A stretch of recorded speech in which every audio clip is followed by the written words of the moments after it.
सत्य से परिचय राजकुमार सिद्धार्थ को यशोधरा का सौंदर्य पाश भी अधिक समय तक बांधकर न रख सका। एक दिन सिद्धार्थ के मन में नगर भ्रमण की इच्छा हुई। उसने अपने सेवक छेदक को घोड़ा तैयार करने का आदेश दिया। छंदक ने सिद्धार्थ का प्रिय घोड़ा कथंक तैयार कर दिया और राजकुमार को उस पर सवार कराकर नगर भ्रमण के लिए चल दिया। राजाज्ञा द्वारा ऐसा प्रबंध करा दिया गया कि मार्ग में कोई भी ऐसा कारुणिक या कष्टदायी दृश्य न दिखाई पड़े जिससे राजकुमार सिद्धार्थ के हृदय पर कुप्रभाव पड़े। उस मार्ग पर युवा और सुंदर युवक युवतियां खड़े हुए थे जो राजकुमार के ऊपर पुष्प वर्षा कर रहे थे। सहसा उस मार्ग से दूर एक अन्य मार्ग पर राजकुमार की दृष्टि पड़ी। वहां कोई वृद्ध व्यक्ति लाठी टेकता कराहता हुआ धीरे धीरे चल रहा था। छंदक, सिद्धार्थ बोला, वह व्यक्ति झुककर क्यों चल रहा है? उसके हाथ में डंडा क्यों है और वह इतना असुंदर क्यों है? छंदक ने एक क्षण उस वृद्ध व्यक्ति की ओर देखकर धीरे से कहा, राजकुमार, वह व्यक्ति वृद्ध हो चुका है। अधिक आयु हो जाने के कारण उसका शरीर निर्बल होकर झुक गया है। इसी कारण वह लाठी का सहारा लेकर चलता है। आयु ने उसका चेहरा झुर्रियों से भर दिया है। इसी कारण वह असुंदर लगता है, अन्यथा वह भी कभी बहुत सुंदर रहा होगा। छंदक की बात सुनकर सिद्धार्थ बोला, क्या सभी लोग वृद्ध हो जाने पर इसी प्रकार के हो जाते हैं? हाँ राजकुमार, यही सत्य है। इस सत्य का परिचय पाकर राजकुमार सिद्धार्थ का अंतर्मन कांप उठा। उसे अपने भविष्य की इस असहाय दशा की कल्पना से ही गहरा आघात लगा।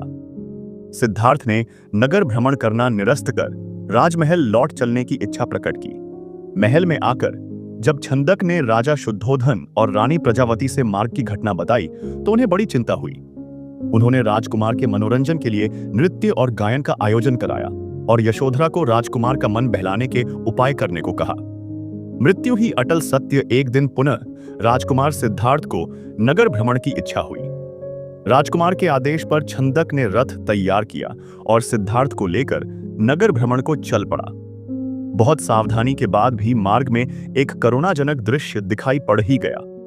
वह व्यक्ति रोग की अधिकता के कारण निर्बल हो गया था। वह कांपता कराहता एक ओर को चल रहा था। एक बार प्रदेश में अकाल पड़ा। यह देखकर गौतम बुद्ध को बड़ा दुख हुआ। उन्होंने लोगों से कहा कि बहुत से लोग अन्न और वस्त्र के लिए तरस रहे हैं। उनकी सहायता करना हर मनुष्य का धर्म है। आप लोगों से जो कुछ बने वह दान करें। बुद्ध का उपदेश सुनकर सब लोग बिना दिए बिस्सा में अपने अपने घर चले गए। एक गरीब व्यक्ति बैठा ही रहा। उसने सोचा कि मेरे पास तो ये वस्त्र हैं, अगर मैं इन्हें उतार कर दे दूंगा तो नंगा हो जाऊंगा। उसने फिर से सोचा कि मनुष्य बिना वस्त्र के पैदा होता है और बिना वस्त्र के ही चला जाता है। न जाने कितने साधु सन्यासी बिना वस्त्र के रहते हैं, फिर मैं बिना वस्त्र के क्यों नहीं रह सकता? उसने अपने वस्त्र उतारकर बुद्ध को दे दिए। भगवान बुद्ध ने उसे आशीर्वाद दिया। वह प्रसन्न होकर घर की ओर चल पड़ा।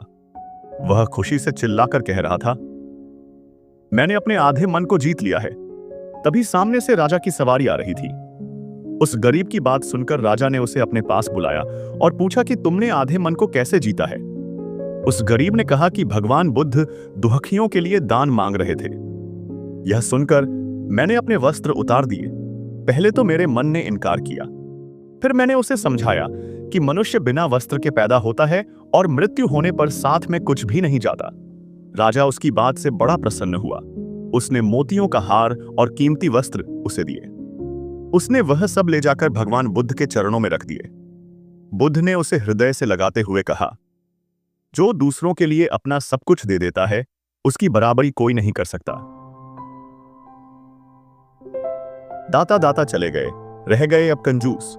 दान मान समझे नहीं, लड़ने को तजबूत। भगवान बुद्ध ने बताया कि सही मार्ग न तो भोग का है न कठिन साधना का है। एक बार गौतम बुद्ध ने देखा कि सामने से भेड़ बकरियों का एक झुंड निकल रहा है। चरवाहा इस झुंड को कठिनता से घेर रहा था। बुद्ध ने कहा, अरे क्या कठिनाई है? चरवाहे ने कहा, भगवान, मेरे इस झुंड में एक लंगड़ा मेमना है। वह अन्य पशुओं के साथ कठिनाई से आगे बढ़ रहा है। बुद्ध ने प्रेम पूर्वक पूछा, इस भरी दोपहरी में इन भेड़ बकरियों को घेरकर तुम कहां ले जा रहे हो? चरवाहे ने उत्तर दिया, मुझे राजा की आज्ञा मिली है कि आज सायंकाल राजा यज्ञ करा रहे हैं। उसमें बलि के लिए 100 भेड़ बकरियों की आवश्यकता है, अतः इनको वहां पहुंचाने जा रहा हूं। बुद्ध ने कहा, आवाम आसिस, चलो मैं भी तुम्हारे साथ चलता हूं। उन्होंने लंगड़े मेमने को कंधे पर बिठा लिया और दोनों साथ साथ चल पड़े। जब वे नगर में घुसे तो लोगों ने देखा कि बुद्ध अपने कंधे पर एक मेमने को रखकर चले आ रहे हैं। कुछ लोग उन्हें जानते थे और कुछ नहीं भी जानते थे, पर उनके बारे में सुन रखा था। लोग बोले, और सिद्ध, देखो यह वे तपस्वी जा रहे हैं जो सामने पहाड़ी पर रहते हैं। कैसे शांति के अवतार हैं। वे दोनों यज्ञ स्थल पर पहुंचे। राजसेवकों ने भेड़ बकरियों को गिना, पर जैसे ही वध स्थल पर नियुक्त व्यक्ति पशु की गर्दन काटने को उद्यत हुआ, बुद्ध ने कहा, राजन, वधकर्ता को खड्ग मत चलाने दो, पहले वह मेरी गर्दन पर खड्ग चलाए। हे राजन, पशुओं को छोड़ दो। वह राजा भगवान बुद्ध के आगे नतमस्तक हो गया। उसने बलि के लिए मंगवाए सभी पशुओं को छोड़ दिया और इस प्रकार उस राज्य से हिंसा का हमेशा हमेशा के लिए नामो निशान मिट गया। भगवान बुद्ध के जीवन में एक घटना हुई। वे चचेरे भाई देवदत्त के साथ बगीचे में घूम रहे थे। उन्हें एक हंस उड़ता हुआ दिखा। तभी देवदत्त ने अपने एक बाण से निशाना साधा और हंस लहूलुहान हो जमीन पर आ गिरा। बुद्ध ने दौड़कर हंस को उठा लिया, बाण निकालकर उसकी मरहम पट्टी की। बुद्ध घायल हंस की सेवा कर रहे थे। देवदत्त आया और हंस पर अपना अधिकार जताने लगा। बुद्ध के मना कर देने पर विवाद हुआ और दोनों राजा शुद्धोधन के पास पहुंचे। उन्होंने दोनों की बातें सुनी और निर्णय दिया। प्राण लेने वाले से प्राण बचाने वाला बड़ा होता है, इसलिए हंस पर बुद्ध का ही अधिकार है। मानव समाज को शांति की ओर बढ़ाना पड़ेगा। व्यर्थ के तर्कों से बाहर निकलने में ही उसकी भलाई है। जब तक मन में स्वार्थ है, तब तक मानव सुखी नहीं हो सकता। अधिकार और कर्तव्य की परिभाषा को बड़ी सूक्ष्मता से समझने की जरूरत है। भगवान बुद्ध के उपदेशों का जापानी भाषा में पहले अनुवाद हुआ था। अनुवाद तो हो गया, किंतु वह छपे कैसे? उस समय कोई भी धनी व्यक्ति इस ओर ध्यान नहीं दे रहा था। अंत में एक निर्धन बौद्ध भिक्षु ने यह काम पूरा करने का निश्चय किया। उसने लोगों से एक रुपया मांगना प्रारंभ कर दिया।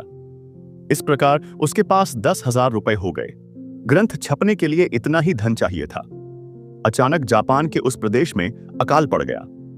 मनुष्य और पशु पक्षी अनाज के लिए व्याकुल होकर भटकने लगे। उस भिक्षु ने 10,000 रुपए अकाल पीड़ितों की सेवा में लगा दिया। अनेक लोगों ने कहा, यह तुमने क्या किया? अब ग्रंथ कैसे छपेगा? बौद्ध भिक्षु चुप रहा। अकाल समाप्त होने पर उसने फिर से चंदा मांगना शुरू किया। उसने फिर 10,000 रुपए इकट्ठे कर लिए, किंतु फिर तभी उस प्रदेश में जोरदार भूकंप आ गया। उस भिक्षु ने फिर उन रुपयों को भूकंप पीड़ितों की सहायतार्थ खर्च कर दिया। तब लोगों ने कहा कि भिक्षु पागल हो गया है। भिक्षु वृद्ध हो गया था। उसने फिर चंदा मांगने का कार्य शुरू किया। इस बार फिर उसने 10,000 रुपए एकत्र कर लिए। सौभाग्यवश इस बार कोई विपत्ति नहीं आई। उसने ग्रंथ छपवाया।